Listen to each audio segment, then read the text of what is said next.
সাধারণ মানুষের সুবিধার্থে ব্যারাকপুরে উদ্বোধন হলো পরিবহন ও শ্রম মন্ত্রীর কার্যালয়। পরিবর্তনে সরকারের রাজ্যের পরিবহন ও শ্রম দপ্তরের মন্ত্রী হয়েছেন নোয়াপাড়ার বিধায়ক অর্জুন সিং। নাগরিক পরিষেবা মজবুত করতে বদ্ধপরিকর মন্ত্রী।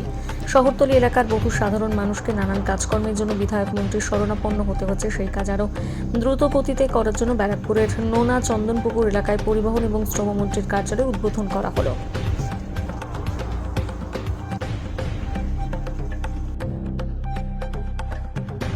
মাঝে মাঝে কি হচ্ছে আমাদের, আমি যেখানে থাকি না রোজ 1000 লোক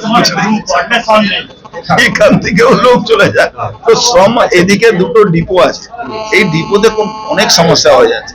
তো এখানে মাঝে মাঝে এসে বলবো যাতে এখানকার যারা শ্রমিক আছে ডিপো এই ট্রান্সপোর্টের সঙ্গে যারা যুক্ত আছে বা ট্রান্সপোর্টে কোনো সমস্যা হলে, যেহেতু হার্ট অফ দি সিটি আছে, আমি এখানকার লোক, তো তাদের সমস্যা কিছু হলে এখানে পরিবহন দপ্তরে না যেতে সুবিধা। সবাই এখান থেকে 200 টাকা খরচ করে কেন যাবে? আমরা তো এখানকারই লোক, এখানে বসে শুনবো। হার্ট অফ দি সিটি আছে, আমার এমএলএ আছে, ও এখানে বসে বসে শুনে মাঝে মাঝে লিখবে কি কি সমস্যা আছে। আমার আরো যারা লিডার আছে এরা মানুষের সমস্যাটা লিখে পাঠিয়ে দেবে।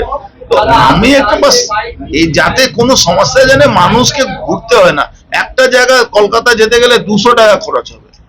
তাই এরা এখানে বসবে, বসে রিপোর্ট গুলো পাঠিয়ে দেবে কি দাদা এটা দেখতে হবে, এটা দেখতে হবে। দেখুন পাওয়ারটা সবসময় না নিচে নিজে দেবে, তাহলে কিন্তু মানুষ পরিষেবা পাবে না।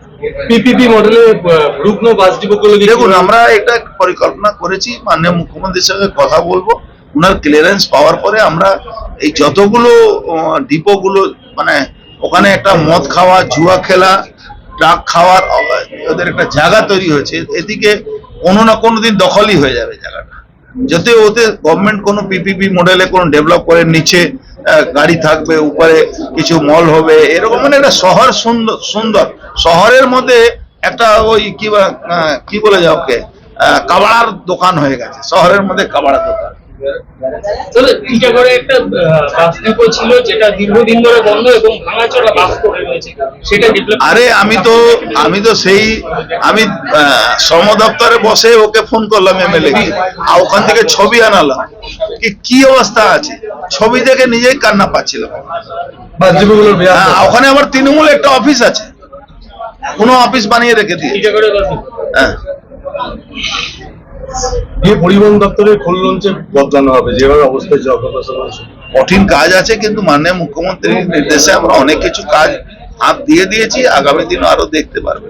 যে এই অফিসে কি আপনি সপ্তাহে কিংবা মাসে আমি বললাম কি এখানে অফিস থেকে রিপোর্টিং হবে, আমিও তো এই রাস্তা যাতায়াত করি, কোন সময় বসে রিপোর্টিংটা নিয়ে নেব, যখন তখনই আসতে হবে।